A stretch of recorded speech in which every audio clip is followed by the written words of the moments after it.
Welcome to the Workplace Minute, powered by H3HR Advisors and sponsored by WorkHuman. Thanks for joining me for your quick briefing on what's important in the world of work. My name is Steve Boese. Imagine walking into work each morning carrying invisible baggage, not a laptop or a briefcase, but the responsibility of managing doctor's appointments, medication schedules, or even late-night phone calls from an aging parent. For millions of workers, this isn't a side note to their work life, it's their reality. And here's the thing, while we've spent years talking about childcare and parental leave, the next great workplace caregiving challenge is already here. It's eldercare, and most employers aren't ready. According to the brand new 2025 AARP and National Alliance for Caregiving study, more than 63 million Americans, that's 1 in 4 adults, are now unpaid caregivers. And what's striking is that a growing share are caring for older adults, not children. In fact, 23 million Americans today provide care for aging loved ones, compared to 21 million who provide childcare. For the first time in modern history, eldercare has overtaken childcare as the greater demand on working adults. And the tasks aren't simple. Caregiving for an older adult often means complex, high-intensity responsibilities, like managing chronic conditions, coordinating medical care, or even performing tasks that used to be left to trained health professionals. AARP found that 60% of family caregivers perform medical or nursing tasks without training, adding stress and risk to an already difficult job. And the impact on employees is enormous. 8 in 10 workers say caregiving hurts their job performance, whether through missed work, reduced focus, or turning down career opportunities. And yet only about 1 in 4 employers recognize caregiving as a productivity issue, and that disconnect is stunning. It means millions of employees are quietly struggling and millions of employers are quietly overlooking it. Caregivers often report that they're feeling like they're living a double life, high-performing professional by day, unpaid care coordinator by night. It's a recipe for burnout, and many end up cutting back on work hours or leaving the workforce altogether. AARP reports that over half of working caregivers have had to adjust their schedules, and about 1 in 5 has left a job entirely due to eldercare needs. So for employers, this price tag is staggering. Recent estimates put the cost of family caregiving at nearly $1 trillion a year in lost productivity from absenteeism, turnover, and presenteeism, where employees show up but can't perform at their full capacity. And unlike childcare, which at least has a predictable timeline, eldercare often comes suddenly and without clear end dates. That makes it harder to plan for and also more disruptive.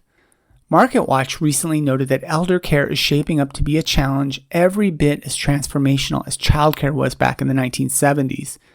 Then, more women entering the workforce forced employers to respond with new policies, like maternity leave, dependent care support, and more flexible scheduling.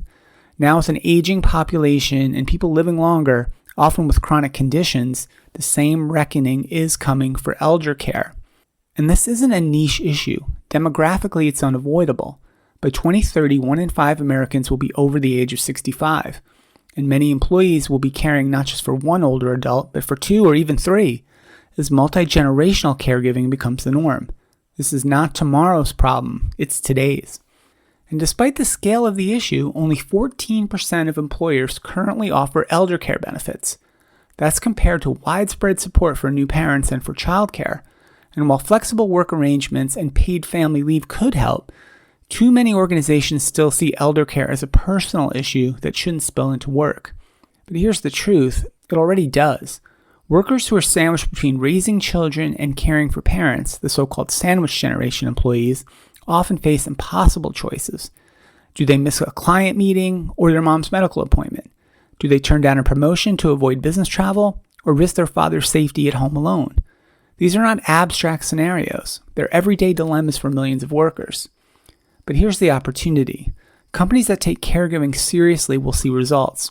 Harvard Business School research showed that when employers offer support like flexible schedules, eldercare stipends, or navigation services, turnover drops, absenteeism falls, and employee engagement rises. It's not just compassionate, there's a clear return on investment. And simple steps matter. Offering paid family leave that covers eldercare, creating partnerships with eldercare navigation services, or even just building a culture where employees can talk openly about their caregiving responsibilities without stigma. These interventions can reduce burnout and keep talented employees from walking out the door. The truth is, the conversation about work and family can't just stop with childcare. The eldercare wave is already here, and it's reshaping the workforce in ways most leaders haven't even acknowledged. Employers who ignore it risk not only higher costs, but also the loss of some of their most experienced, most committed employees. So maybe the real question isn't whether companies can afford to support elder care, it's whether they can afford not to. That's it for today. Thanks so much for listening, and a big thank you to WorkHuman for supporting the Workplace Minute. If this episode made you think about how your organization is thinking or not thinking about your employee caregivers, please share it with a colleague. I'm Steve Boese, and this has been the Workplace Minute from H3 HR Advisors.